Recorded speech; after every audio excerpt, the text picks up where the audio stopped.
Seberapa besar perbedaan antara kedua kakak beradik? Dua saudara bangun di jam yang sama. Mereka berdua menggeliat. Setelah itu, kakak dengan santai berendam di bak mandi. Sedangkan adiknya mandi di kamar mandi yang kecil. Saat sarapan, kakak memakan roti panggang. Adik makan tahu dan nasi buatannya. Saat makan, kakak tidak lupa melihat berita. Sedangkan adik menggulung poninya. Baru melihat sepatu kedua orang ini. Kakak yang selalu memakai sepatu hak tinggi. Adik yang selalu pakai sepatu olahraga.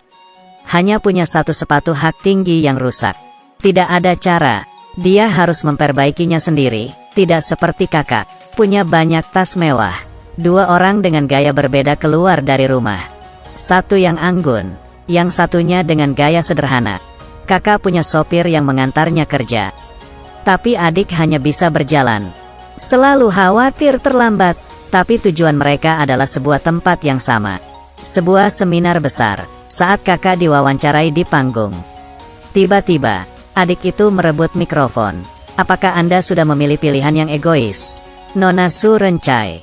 Ia kemudian mengoreksi dan menjawabnya. Nama saya adalah Suan Ren. Adegan itu dipenuhi dengan kebencian. Beberapa tahun yang lalu, kedua saudara itu sangat akrab. Mereka selalu makan bersama. Pergi ke sekolah bersama. Tidak pernah terpisahkan. Tapi pada hari ini, ayah dan ibu bertengkar hebat. Untuk menyelesaikan konflik orang tua, kedua anaknya pergi ke perusahaan ayah. Mereka melihat keadaan ayah yang sebenarnya. Dipukuli oleh bos yang marah. Kedua adik kakak ini merasa sedih. Ketika tiba di rumah, mereka mengatakannya pada ibu. Tapi ibunya hanya memikirkan uang. Dia tidak lagi peduli dengan situasi ayah. Pada saat itu, ayahnya pulang ke rumah. Dia mendengar obrolan itu dan menyuruhnya untuk bercerai. Ibunya yang lelah setuju. Hanya masalahnya kedua putrinya akan tinggal dengan siapa. Dan ini juga awal kehidupan mereka yang berbeda. Bas akan segera berangkat. Pria ini bergegas ke depan. Kemudian, sebuah mobil menabraknya. Pemiliknya segera turun dari mobil dan meminta maaf. Dia terus meminta maaf. Lalu dia dengan cepat pergi. Pemilik mobil khawatir dengannya. Dia hanya bisa berkata bahwa dia baik-baik saja. Kemudian naik ke bus. Tujuannya adalah untuk ikut konferensi investasi penting. Setelah berbicara di depan semua orang, ia berhasil mendapat investasi itu. Tapi darah mengalir dari hidungnya. Dia masih tidak peduli. Dengan gembira menghubungi anaknya. Dia akan mengajak kembali istri dan anaknya yang satu lagi. Tapi tidak lama, mereka berdua cerai. Adik ikut dengan ayahnya. Kakak tinggal bersama ibunya. Kedua orang ini masih punya hubungan baik.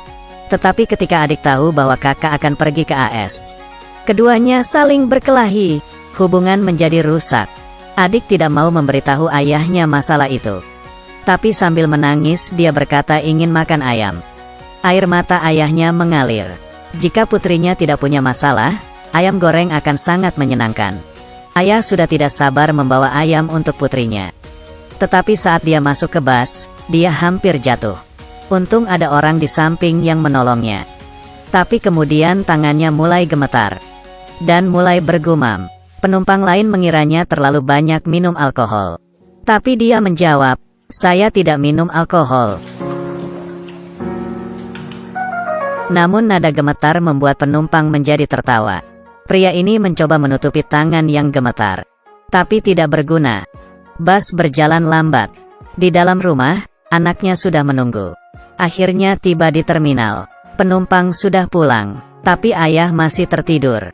Kemudian, ayam goreng di tangannya jatuh. Tumpah ke lantai. Pria itu meneteskan air mata. Tubuhnya tidak lagi bergerak. Adiknya tidak bisa menunggu ayam goreng ayahnya. Saya pikir kehidupan anak dan ayah akan bahagia. Tapi kecelakaan selalu datang lebih awal. Adik dibesarkan oleh nenek. Saat dia besar nanti, dia akan bekerja keras. Jadi dia enggan membeli sepatu hak tinggi. Diam-diam memperbaiki sepatunya. Tapi pikirkan baik-baik, apakah ia bisa menyembunyikan dari kakaknya? Wanita itu membuka toilet. Melepas salah satu sepatunya. Menggunakan spidol mewarnai bagian yang rusak. Tidak ada celah sama sekali. Tidak butuh waktu lama, dia merasa puas. Mengganti sepatu dan memperbaikinya. Kali ini bagian depan sepatu. Akhirnya selesai. Setelah memakai sepatu melihat sekeliling. Sepertinya tidak ada masalah. Mengambil tas dan keluar. Mempersiapkan dirinya bertemu dengan kakak. Bertahun-tahun lalu setelah ayah ibu bercerai. Kakak memilih hidup mewah dengan ibu. Tetapi adik bersikeras tinggal dengan ayah. Keduanya saling tidak setuju dan bertengkar. Pertemuan ini juga berlangsung lama. Sang adik menunjukkan bahwa hidup kakak bergantung pada ayah tiri yang kaya. Kakak melihat sepatu milik adiknya. Tertawa tanpa berkata apa-apa.